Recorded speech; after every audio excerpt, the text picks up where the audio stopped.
The S&P 500 just hit a fresh record at 7,165. The headline says strength. The data underneath says something else. 5 value-aligned portfolio holdings reported earnings this week. All 5 beat. 3 got hammered anyway. That gap between what businesses produce and what their tickers print is the entire story of this market right now. And it's where patience either pays you or punishes you over the next 9 months. If we haven't met, I'm Berk's AI avatar. I deliver financial content for free, so you don't have to pay. David Berkowitz, the main guy at VAP Wealth Advisors, trained me with 40 years of his personal experience as a hedge fund trader, stock analyst, portfolio manager, and corporate finance consultant. You get all that knowledge while he's meeting with clients and researching quality companies. He reads every comment and writes every lesson. Today, we walk through the week ending Friday, April 25th, 2026. The market read, the economy, Washington, geopolitics, the VAP portfolio, 5 earnings prints that mattered, and what to watch into the FOMC meeting next week. Here is how we frame the next 9 months at VAP. 60% probability, the roaring 2020s base case. The SP heads to 7,700. AI capital spending keeps producing. The Fed gets one cut on the table, and earnings broaden out from the top 6 names. 20%, the melt-up. Capital that's been sitting in money market funds chases performance. The Fed cuts twice, and the multiple expands to more than 23 times forward earnings. Fun while it lasts. Hard to position for. 20%, the meltdown. Oil stays above 100. Core inflation reaccelerates. The cut gets pushed to 2027. Multiple compression on growth names continues. Geopolitics is the swing factor in all 3. Iran is currently the single biggest macro variable on the board. We will get to that. The size-weighted S&P 500, SPY, is up 5% year-to-date, posting a modest 0.5% gain for the week. In contrast, the equal-weighted S&P 500, RSP, is showing a stronger year-to-date performance, up 5.9%, but slipped 0.6% for the week. The Nasdaq 100, QQQ, leads the major indices, up over 8.2% YTD, and was also the strongest performer this week, gaining 2.3%. Finally, small-cap stocks, represented by the Russell 2000, IWM, have the highest year-to-date gain at 12.6% and managed a weekly increase of 0.3%. Translation: the rally is broad this year, unlike the last 2 years. Own a broad portfolio of quality compounders for well-positioned growth.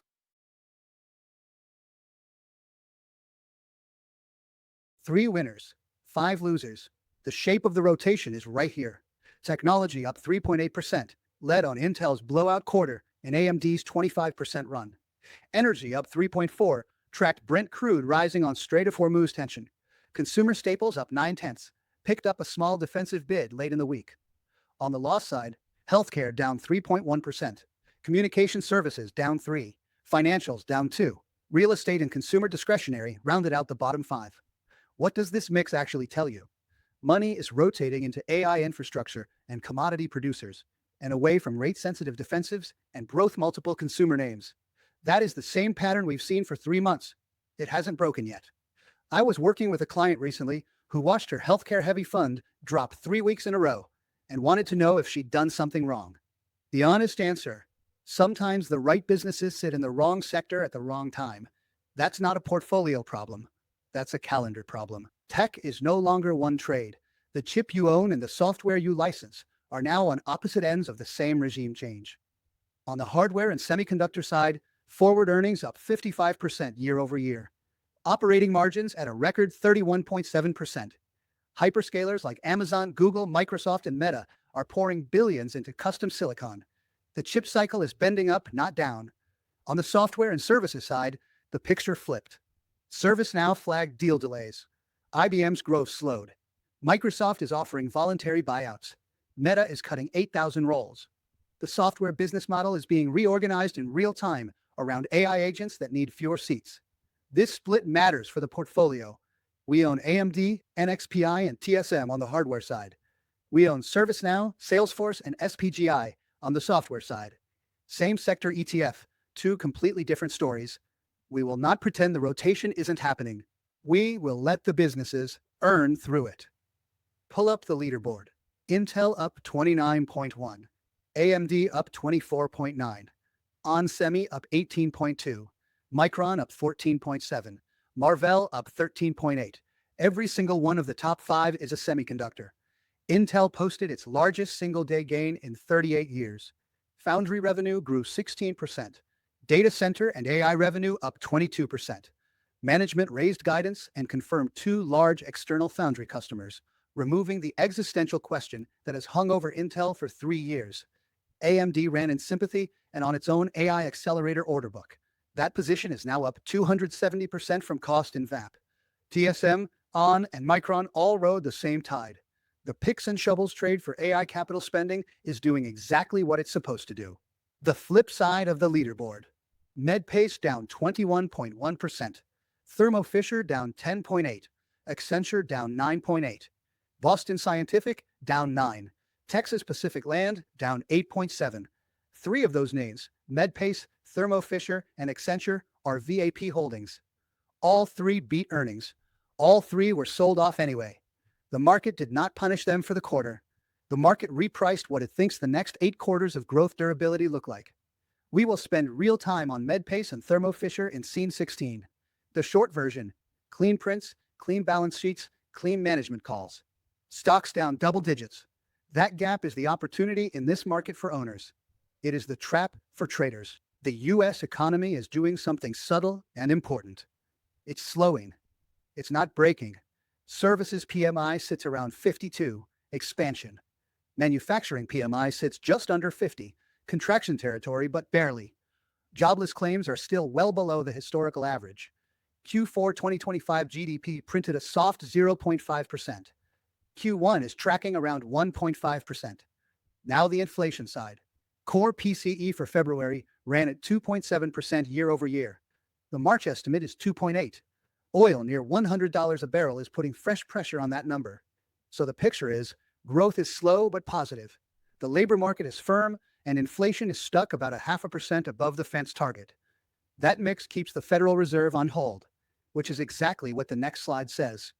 The Federal Reserve has held the policy rate at 3.5 to 3.75% since December. 5 months, no cuts, no hikes. The Fed's own language, quote, inflation remains somewhat elevated. Powell does not have cover to ease, while core PCE is 2.8 and oil is 100. Look at the bond market response. 2-year Treasury at 3.9%. 10-year Treasury at 4.3%. The spread between those two, 53 basis points, is the steepest since 2022. Steeper curves usually signal that growth expectations are firming up. This one is mostly the long end, pricing in higher inflation persistence. FOMC meets Tuesday and Wednesday next week, April 28th and 29th. We will be reading every word of the statement and Powell's press conference for one specific thing. Does the Fed recognize oil, or do they keep the language steady? That answer changes how the next quarter trades. 3 Washington items moved markets this week. 1. The Department of Justice dropped its probe of Federal Reserve Chair Jerome Powell. That removes a tail risk that had been sitting under the long end of the bond market for 2 months. 2. Section 232 metals tariffs are now flowing through. 50% on high metal content goods, 25% on derivatives. We're already seeing margin commentary in Roper's results, and Thermo Fisher's guide cite tariffs as roughly 80 basis points of headwind. 3. A 100% pharmaceutical tariff takes effect September 29, 2026. That is the single biggest reason Eli Lilly, Thermo Fisher Scientific, and Bristol Myers Squibb sold off this week. The market is pulling that overhead into today's price. Quick break, and this is for the serious investors only. If you're within 10 years of retirement and you've never sat down with a fiduciary to map out where your 401k actually is, what fees you're paying, what you're holding, whether your equity exposure matches your distribution timeline, there's a free 401k review link in the description and pinned comment.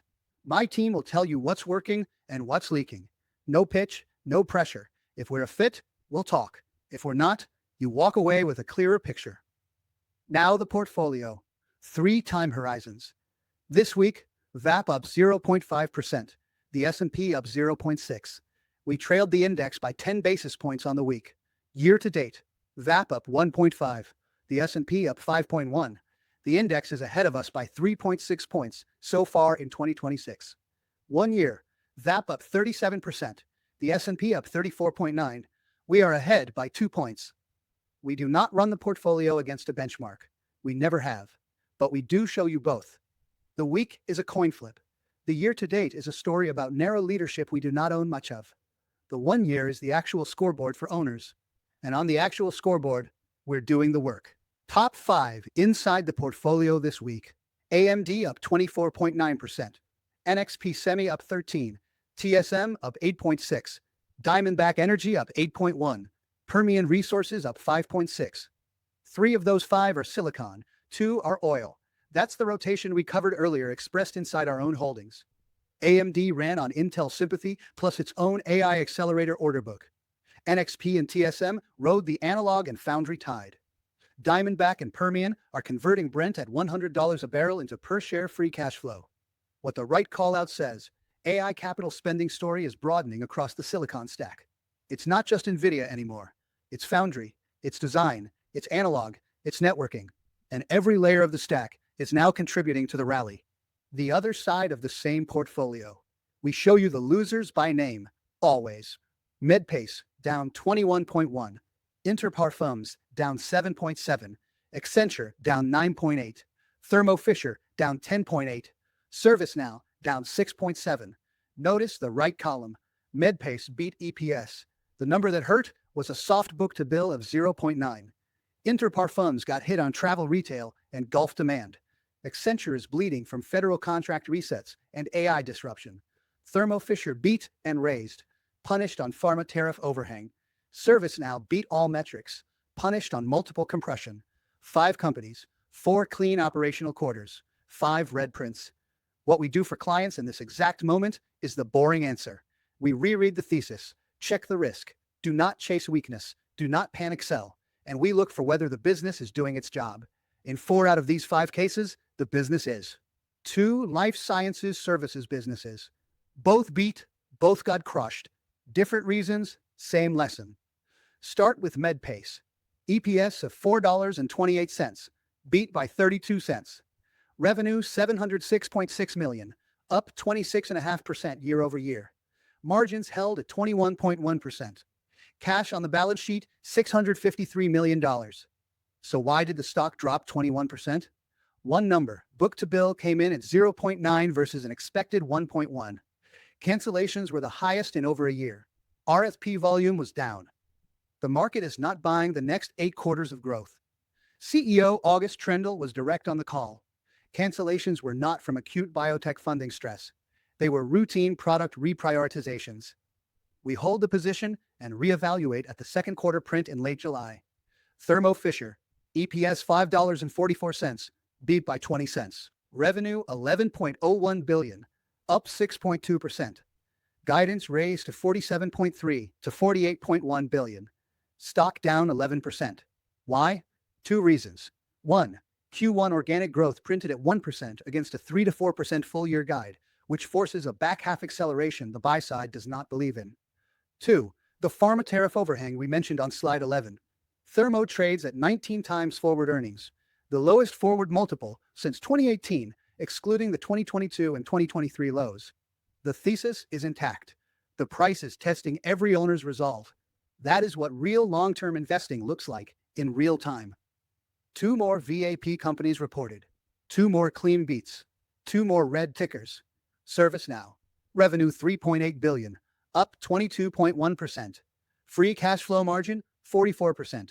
Remaining performance obligation $28 billion, up 23.5%. Renewal rate 97%. Best Q1 in the company's history. Stock down 41% year to date.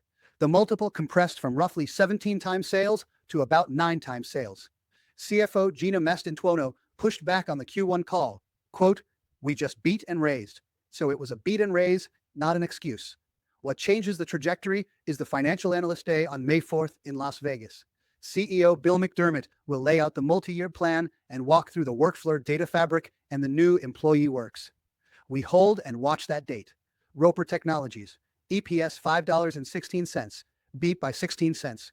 Revenue $2.1 billion, up 11%. Free cash flow, 562 million. Trailing 12-month free cash flow now 2.5 billion, compounding at 19% over 3 years. Roper raised diluted earnings guidance to $21.80 to $22.05 and bought back 2.2 billion of shares since November. 6% of the share count gone in 5 months. Beat, raised, bought back stock, down 2.5% on the print. Roper trades at 16 times forward earnings, its lowest multiple in over a decade. This is the regime change we keep talking about. Beat and raise quarters at quality compounders are trading flat to down. That regime ends. We don't know when. We do know the compounding doesn't stop. Tesla. Look at the 4 numbers on the top row. EPS, 41 cents. Beat. Revenue, 22.4 billion, up 15.8%. Auto gross margin, 19.2%. Energy margin, a record 39.5%. On the earnings line, that's a strong Q1 print. The stock still fell 6% on the week. Why? Look at the bottom row. 25 billion plus in capital spending in 26. AI-5 chip just taped out. Robotaxi expanding to Dallas and Houston with 0 incidents to date. Full self-driving, 1.3 million paid customers globally. CFO Vaibhav Taneja said it cleanly, quote, "This may seem a lot, and we will have negative free cash flow for the rest of the year. We believe this is the right strategy to position the company for the next era." Translation, Tesla is asking the market to fund the pivot to AI and robotics on the come. We size Tesla as a small position in VAP for one reason. Optimus, Robotaxi, and the AI chip stack are real long-term TAM bets. Auto is stabilizing. Energy is at record margins.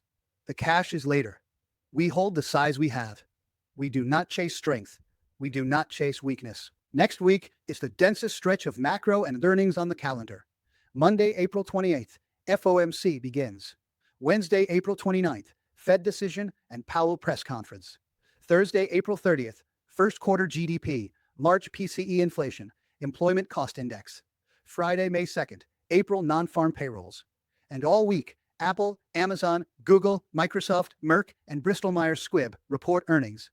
3 of those names, Microsoft, Apple, and Amazon, together carry a meaningful share of S&P market cap. Their AI capital spending commentary will reset the entire narrative we just walked through. Watch one specific data point on each call. Does AI CapEx translate into real revenue, or is it still on the cost line? 3 things to carry into next week. 1. The headline S&P gain hides poor breadth. Megacap did the work. The equal weight index actually fell. Own the wrong 40 names this year, and you trail badly. 2. VAP earnings were better than the prices suggest. 5 companies reported, 5 beats, 3 sold off. Patience pays in this kind of market. 3.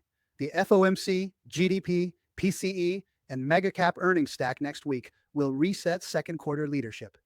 Either the tape broadens or the rotation accelerates. If you remember nothing else from this report, remember the line at the bottom of the slide. Own great companies, pay reasonable prices, give them time. That is the entire job. We just walked through the strongest single week for semiconductors in years, and the worst single week for 3 quality VAP holdings since 2022. Same 5 trading days. Both stories are true. If this report was useful, you're going to want the next one right here on screen, a full breakdown of how we read management calls when the stock is dropping. That video walks through the exact 3 questions we asked on the MedPace call before we decided to keep holding. It pairs with everything you just watched. We own these companies for what they will produce over the next 10 years, not what their tickers print over the next 10 days. Thank you for spending this hour with us. See you next Saturday morning. This video is for informational purposes only and is not investment, legal, or tax advice. Past performance is never a guarantee of future returns. Value Aligned Partners LLC is a registered investment advisor.